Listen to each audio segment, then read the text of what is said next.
everyone, it's Rachel from the Stitch Sisters here, and Nikki and I are today making a video to show you how to make your own bias tape. Nikki's filming at the moment. Hello!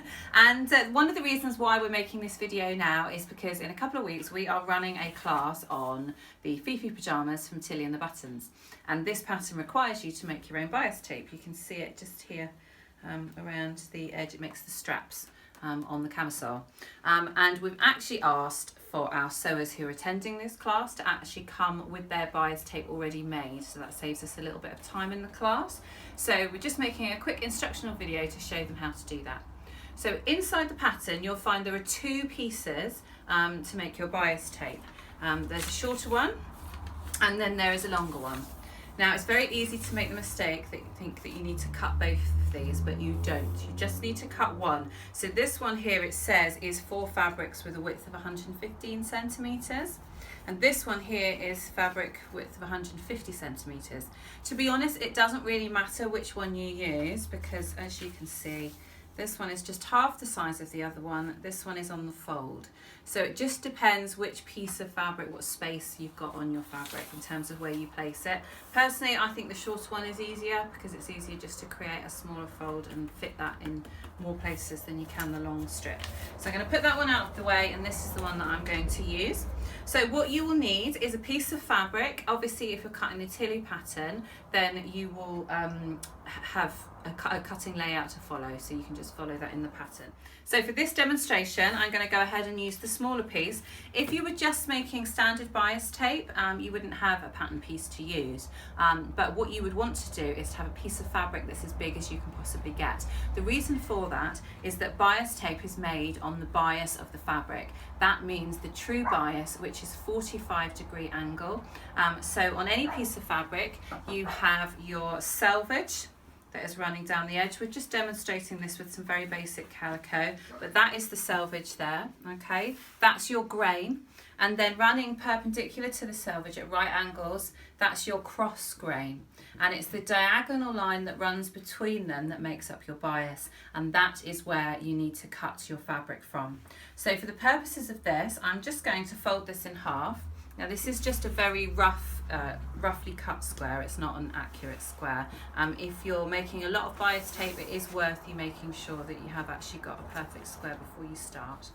And what I need... Okay.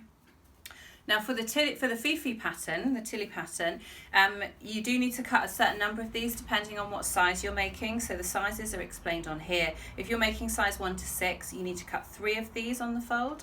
And if you're making size 7 to 8, you need to cut 4. So I'm going to go ahead and pin this on and cut it out, and then I'll show you how to press it. Okay, so as you can see, I've cut out my bias tape here, and you would cut out as many of these as you needed so that when you sew them together, you have a long enough length of bias tape to do whatever you want to do for your project. But now I'm going to show you how to press them, and there's a nice little trick that we like to use to be able to press your bias binding, and it involves you not needing any of the little bias binding makers that you can buy, and stops you from getting burnt fingers as well. So what we need to do for double fold bias tape is to get started, we're just going to fold that into the middle to create a little crease, and then I'm just going to fold the outside pieces into the middle like that, and that just gets me started. So this is what I'm going to want to do, is to press this the full length of the bias tape.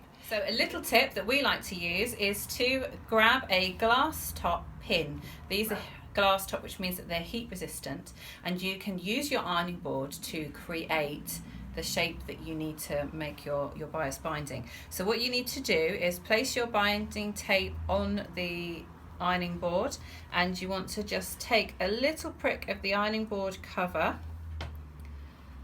and then move along till you're past the bias tape, and then take another little piece of the ironing board cover and bring the pin back up. Might take a little bit of fiddling to get that in place, but what we've done here is we've made a channel now that is big enough to actually fit our bias tape through, and it should be an exact fit, because if you're trying to make your bias tape a certain size, then you need it to be an exact fit. And what I'm going to do is just start off by wiggling that bit that I've pressed with my nails under, like that, and that's just to get me started. Now, depending on whether you're left or right-handed, depends on which way it's easiest for you to actually press tape under. I'm going to hold my iron in my right hand, so I think it might be easier for me to actually have it this way around. So what I'm going to do is I'm just going to try and bring the edges together at this end just to ease it through. So I'm going to slide it through a little way, and then I'm going to use my iron to just press that in place, and then I'm going to slide through the next section. How clever is that? Right, that's it, it's done. So bias tape is finished, ready for me to turn into a strap in the case of the Fifi, or to bind any raw edge or whatever else you might need it for, and just make as much or as little as you need for your project.